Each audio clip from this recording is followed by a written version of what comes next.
Sarah sat on the edge of the hospital bed, taking deep breaths before trying to change into pajamas. No way was she going to greet the boys in an ugly hospital gown that exposed her backside. She planned to go on a walk with them to prove she was doing well and assuage any concerns. She took in a deep breath and then let it out as she lifted a foot into the royal blue pajama bottom.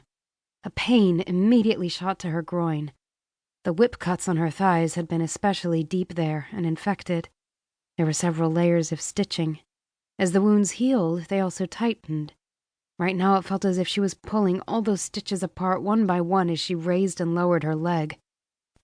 She took another deep breath and then lifted the other leg. Whew! A breath rushed out at the end.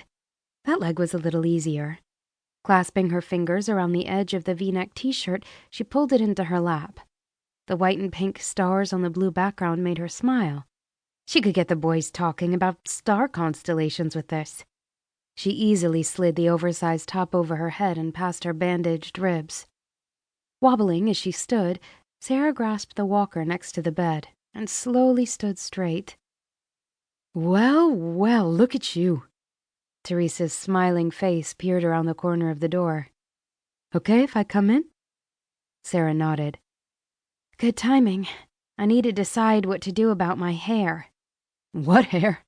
Theresa asked with a laugh.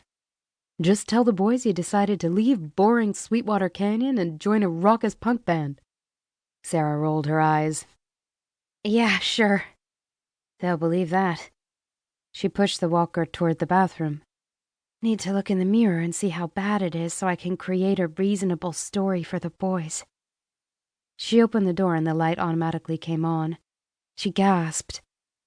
I feel like a bold bride of Frankenstein.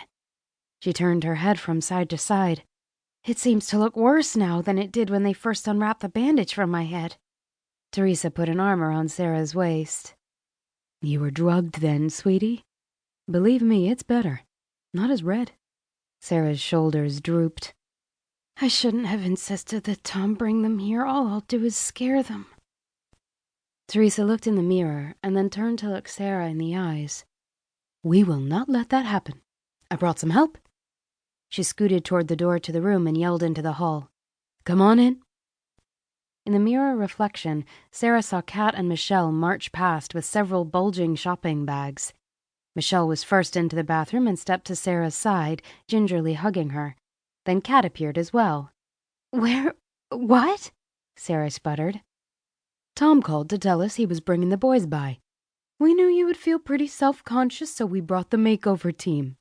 So how about you come back to the bed and sit up and we'll all decide how you want to look? Kat peeked from behind Michelle. It's not as bad as you think. Sarah rolled her eyes. Okay, it is as bad as you think, but wait till you see what we brought. Sarah heard a rustle in the room, but couldn't see anything. Stop the chit-chat and get in here. Rachel's lilting brogue caught Sarah's attention. We don't have a lot of time. To get you even close to being as good-looking as me, we need to start now. Sarah smiled and scooted her walker back into the room. She gasped at the assortment of items spread across the foot of the bed, multiple scarves with different colors and patterns, hats from subdued to outrageous, and a variety of clothing. Rachel reached into one more bag and pulled out 2 wigs, both close to Sarah's original golden brown hair color. Do you want the cute short peach boy or the long sexy Lady Godiva?